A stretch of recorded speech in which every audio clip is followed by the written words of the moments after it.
Welcome to our PowerPoint presentation. The topic that we will be discussing is embryonic development, also known as embryogenesis. This presentation is brought to you by Deepika Bora, Abigail Eddy, Sharoop Majumdar, and Brianna Turchetti. The stages of embryonic development include fertilization, cleavage, gastrulation, and organogenesis. In particular, we will be looking at the development of the frog species Xenopus laevis. Fertilization is the process by which the male and female gametes fuse together to begin the development of a new organism. In frogs, fertilization occurs externally. The male frog fertilizes the eggs as the female releases them. The male gamete is called the sperm. The sperm cell consists of a Golgi-derived structure called the acrosome, a pronucleus which contains the haploid number of chromosomes, a flagellum, and other specialized structures. Sperm cells swim in search of an egg to fertilize using their flagella. The egg is the female gamete. The egg cell contains an outer jelly layer, large amounts of cytoplasm with dense yolk at the vegetal pole, a pronucleus, and many other components that allow it to house and nourish the developing embryo. After a series of reactions, one and only one sperm is able to dissolve the jelly layer and penetrate the vitelline membrane of the egg. The sperm and egg pronuclei then fuse to form a diploid zygote nucleus. This completes fertilization, and the cell is now activated and ready for cleavage. The next stage is cleavage. The amount of yolk and its distribution affects the pattern of embryonic cleavage of the egg. The pole where there is less yolk is called the animal pole.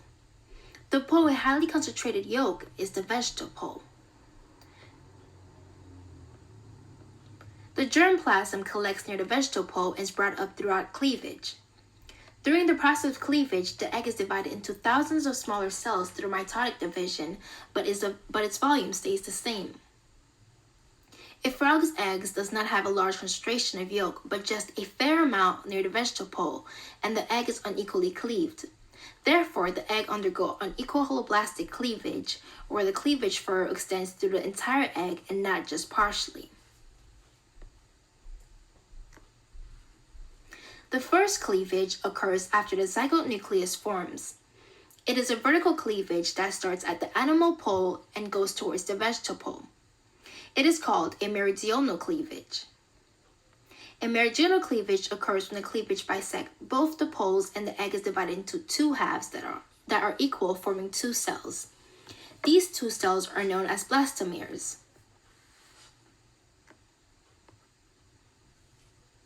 The second cleavage runs longitudinal through the egg, forming four blastomeres. It forms a right angle with the first cleavage. This cleavage is also meridional.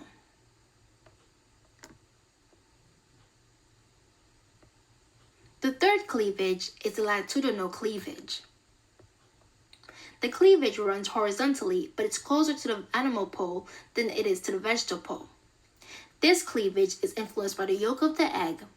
Yolk inhibits cleavage, and the pole that is free, the animal pole, which is yolk-free, tends to undergo faster cellular division than the other pole. This results in 8 unequal blastomeres. The 4 blastomeres near the vegetal pole are larger than the 4 near the animal pole. The larger cells are known as macromeres, and the smaller cells are known as micromeres.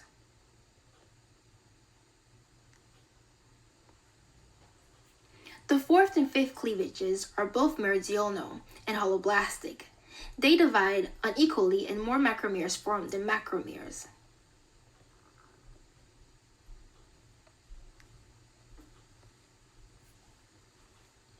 The final stage of embryonic cleavage results in oblong shapes called morula. A cavity forms within the blastula called a blasteocell. The germplasm traveled upward towards the blasteocell. Further cleavage results to a ball of blastomeres called blastula.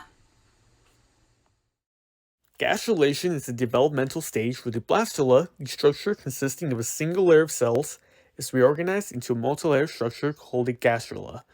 In order to start the process, the blastula's vegetal pole first flattens out. This then causes the cells in the pole to migrate inwards towards the blastocele, which is a cavity inside the bastula. This process of cell migration is called invagination, and it produces the argenterone, which serves as a primitive digestive cavity for the embryo, and it's also important during later developmental stages. The volume of the blastocell continues to decrease as more and more cells migrate inward and continues to elongate inside. As the cells continue to migrate, the three germ layers are produced. These layers are important for the later stages of development. The outer layer, the ectoderm, gives rise to the epidermis, the nervous system, and to the neural crest and vertebrates. The mesoderm gives rise to various cell types such as muscle, bone, and connective tissue. Some of the derivatives also include the notochord, the heart, blood, and blood vessels.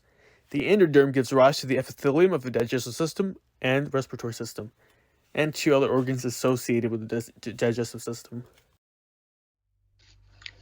Organogenesis is the final stage of embryonic development, taking place after gastrulation and continuing on until the birth of the frog. This process begins with the development of the notochord, which is a rod-shaped structure composed of the dorsal mesoderm. The notochord is responsible for directing the conversion of the ectoderm to the nervous system rather than the skin.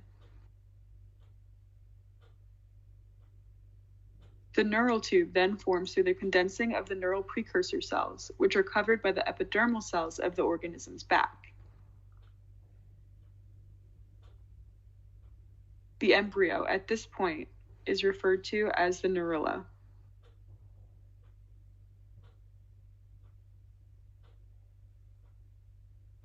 The neural tube and the notochord drive organogenesis, and somites form, along with the mouth and the anus.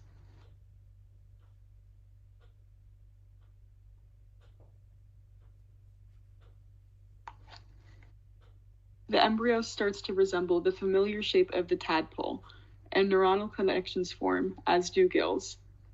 At this point, the organism is ready to hatch. Overall, these four stages of embryonic development, fertilization, cleavage, gastrulation, and organogenesis, are crucial to the birth of any organism, including the frogs we know and love today. Thank you all for listening.